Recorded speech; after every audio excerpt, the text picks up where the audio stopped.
You said earlier this year that the load sharing was coming to an end. What are the contingencies you're putting in place should this LNG deal with Turkey fall through?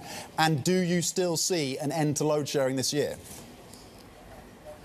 Oh, yes. I mean, this is just but one of the interventions we are making. Just to put it into context, we have improved the performance of the plants. When I came into the office, they were at a historic low of 48%, the energy availability factor. Now, as I speak to you, about 12 months into this effort, we are sitting at 60% energy availability factor. There's also about the new improvement in the generating capacity from 2 power stations. About 2 projects that are happening there. One power station is called Tutuka. We're going to get 1,500 megawatts the first week of September. That project is on course. We are meeting the timelines. And then the second one is Kgosientsho, one of the 2 newest power stations in the country.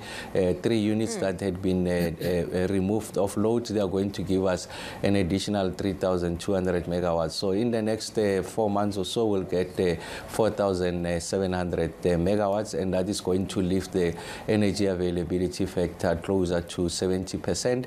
And then we're working with the private sector on new generation capacity in relation to renewables, largely PV and solar. A lot of those projects are far advanced. We've got a significant number of megawatts that have reached a financial close. So the car power ship is part of a totality of the interventions that we are making. It's not the sole, if you like, intervention. I'm more than confident and buoyant about the prospects of doing away with load shedding, but we need to build energy security resilience going into the future, and that's why we are going to be very aggressive going into the market to appetize private sector players to come and play on the generation side of the energy ecosystem. And Minister, can I ask you about those solar plans that you have? I know that China is an important partner on that front. Is China going to fast-track its supply of solar panels as an important BRICS partner to South Africa? Are you having conversations about that?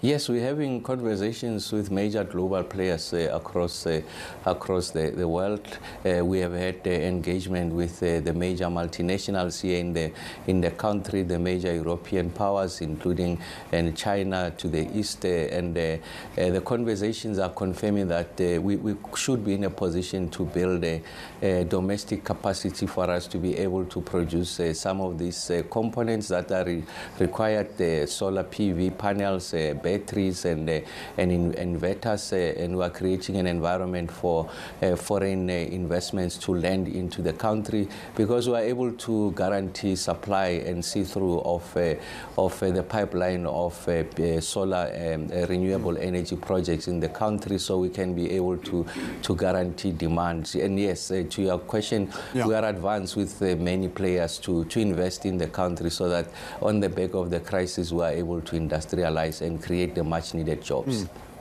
And specifically on China, because I know you've spent time now, I know you've been on the ground, you've met ministers and businesses on the ground in China. Do you have a firm commitment from China on solar panels? And if so, what is the time frame? Oh, yes, that will also be concluded on the sidelines of the BRICS. That is taking place early next week, I think the 21st to the 23rd in the country, preceded by the state visit by President Xi Jinping. And on the sidelines of that, myself and my PA from China will be concluding those agreements. And the timelines really are that we should be able to get a significant investment into the ground in the next 6 months. I want to hasten to add that these opportunities are not only limited to Chinese companies. Like I said, I've engaged with the Germans here, I've engaged with the American ambassador, we've engaged with the French. So we are exploring all manners of opportunities to ensure that there's greater investments in the South African economy on the back of the crisis, so that we're able to use the crisis to further industrialize and create much-needed jobs in the country, as we build energy resilience and energy sovereignty for the South African economy, and also for the SADC region, because we are a principal anchor of energy supply in the region.